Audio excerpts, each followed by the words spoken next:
Assalamualaikum warahmatullahi wabarakatuh. Nama saya Arinul Husnayain bersama rekan saya Seli Anggundila Puspita akan menjelaskan mengenai bagaimana kegiatan mengapresiasi puisi anak dengan pendekatan parafrastis. Sebelum kita akan masuk ke pembahasan mengapresiasi puisi anak dengan pendekatan parafrastis, alangkah baiknya kita mengetahui arti dari setiap katanya, yaitu apresiasi, puisi anak, dan juga pendekatan parafrastis itu sendiri. Jadi yang pertama ada apresiasi. Kalian udah tahu kan apresiasi itu apa sih? Yaitu apresiasi itu kegiatan kita menghargai atau menilai dari suatu karya seni atau karya sastra dengan kita memahami karya seni atau karya sastra tersebut secara mendalam dan juga menghayatinya seperti itu. Apresiasi itu ada tahapannya, yaitu 1. Mengenal, 2. Memahami, 3. Menghargai atau menilai karya sastra tersebut, dalam hal ini puisi anak. Jadi banyak juga yang mengartikan apresiasi ini, tapi saya simpulkan. Jadi apresiasi ini adalah kegiatan memperdalam atau mengenal lebih jauh terkait karya sastra serta memberikan nilai atau harga dari setiap aspek estetis maupun maknanya sehingga bisa dinikmati oleh pembacanya itu dengan baik. Seperti itu. Pembahasan dari apresiasi ini sudah ya, lanjut kita ke puisi anak. Puisi adalah karangan yang terikat oleh rima, ritme ataupun baris yang ditandai oleh bahasa yang padat. Ini dibuat oleh pengarangnya dengan kata-kata yang imajinatif yang menunjukkan atau mengungkapkan perasaannya.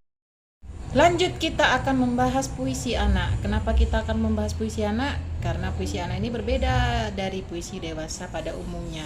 Kenapa? Karena puisi anak ini itu lebih ringan bahasanya untuk pemilihan pemilihan katanya, gaya bahasa temajahnya, diksinya juga itu mungkin berbeda dan ringan sifatnya, bukan seperti puisi dewasa pada umumnya. Puisi anak ini ada banyak macamnya, yaitu biasanya puisi-puisi atau tembang-tembang lagu seperti Nina Bobo itu. Kemudian ada puisi naratif, juga ada puisi personal. Nah, untuk puisi anak-anak pada umumnya yang kita lihat, kita kenal itu adalah puisi personal karena dia menceritakan tentang alam, tentang keindahan alam ini, tentang ibu, tentang keluarganya, tentang adiknya, tentang kakaknya, dan lain sebagainya. Itu adalah puisi personal. Nah, sedangkan untuk puisi naratif itu sendiri, puisi yang dimana isinya itu menceritakan sesuatu, tapi itu dipuisikan seperti itu. Nah, untuk tembang-tembang itu sendiri tadi seperti sudah saya sebutkan itu seperti Nina Bobo. Nah, itu mungkin tidak kita kenal pengarangnya, tapi itu sudah mentradisi turun temurun seperti itu. Kemudian kita lanjut ke pendekatan parafrastis. Pendekatan parafrastis. Nah, apa sih itu pendekatan? Nah, pendekatan adalah cara kita atau jalan kita untuk bisa melakukan, dalam hal ini mengapresiasi ya. Jadi cara atau jalan proses kita untuk bisa mengapresiasi puisi anak tersebut. Parafrastis itu asal katanya parafrasa.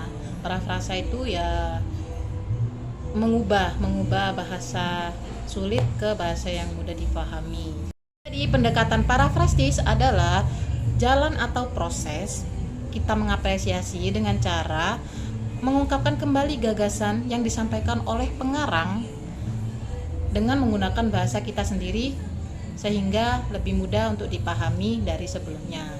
Dengan kata lain, kita mengubah bahasa-bahasa yang sulit kita pahami, kita rubah, kita artikan, kita ganti dengan bahasa yang mudah kita pahami. Jadi kita bisa mengetahui maknanya lebih dalam lagi, seperti itu.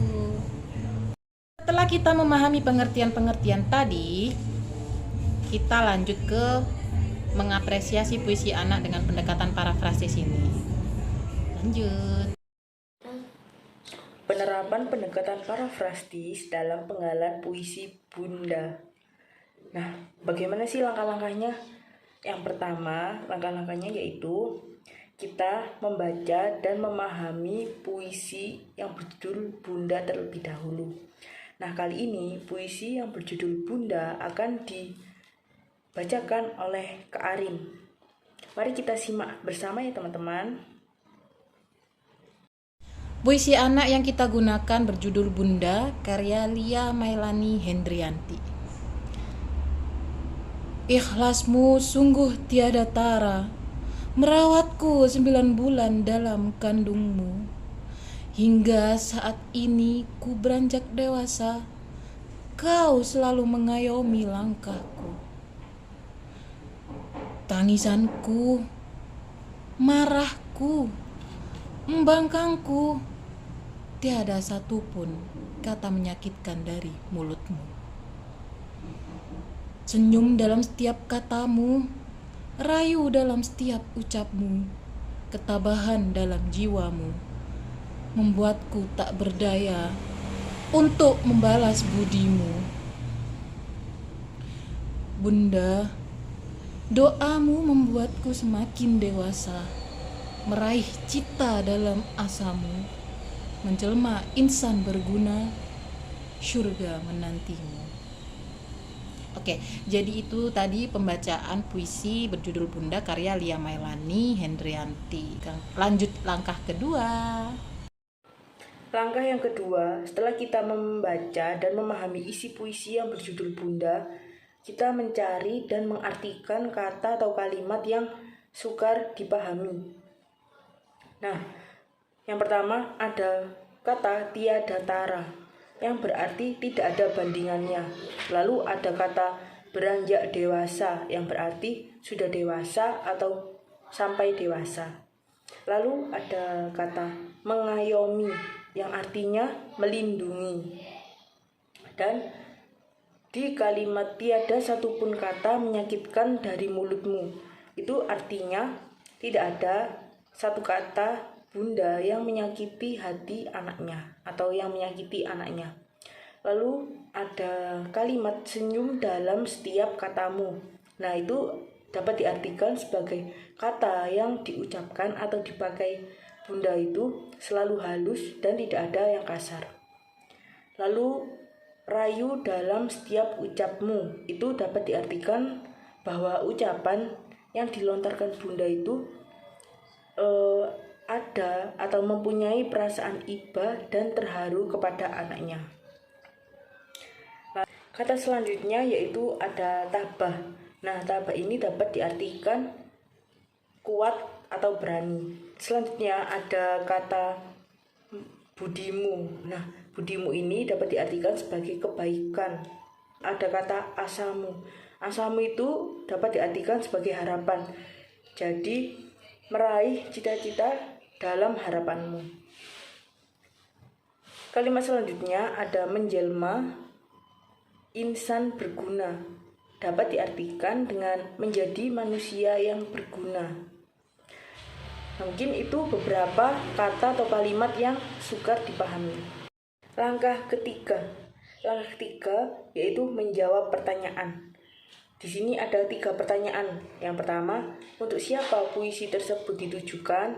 Nah, puisi tersebut ditujukan untuk bunda. Lalu pertanyaan yang kedua yaitu bagaimana sikap bunda kepada anaknya? Sikap bunda kepada anaknya yaitu selalu melindungi, berkata baik, selalu mendoakan yang terbaik untuk anaknya. Perkataan atau ucapannya itu tidak pernah menyakiti anaknya dan memiliki jiwa yang berani dan kuat. Lalu pertanyaan yang ketiga yaitu bagaimana perasaan penulis dalam puisi tersebut? Bisa kita lihat perasaan penulis pada puisi tersebut yaitu sedih karena penulis mengingat kenangan-kenangan saat dia bersama bundanya.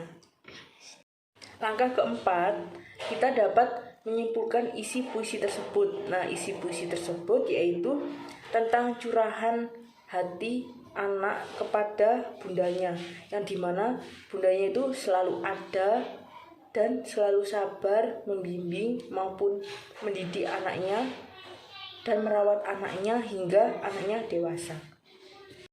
Langkah yang kelima yaitu memparafrase isi puisi tersebut. Keikhlasan bunda tidak ada bandingannya dari yang lain. Bunda selalu merawatku dan melindungiku dari dalam kandungannya hingga aku dewasa. Tangisku, marahku, dan sifatku yang tidak menuruti kemauannya selalu dihadapinya dengan sabar. Perkataan dan ucapan Bunda tidak pernah menyakitiku. Bunda adalah manusia yang kuat dan berani. Semua itu membuatku tidak mampu untuk membalas kebaikan-kebaikannya. Doa Bunda selalu membuatku semakin dewasa dan dapat meraih cita-cita dalam harapannya. Surga selalu menanti Bunda. Baik teman-teman, sekian video dan materi yang kami sampaikan. Semoga dapat dipahami dan bermanfaat bagi teman-teman. Mohon maaf jika kami ada salah perkataan maupun perbuatan. Sekian, wassalamualaikum warahmatullahi wabarakatuh.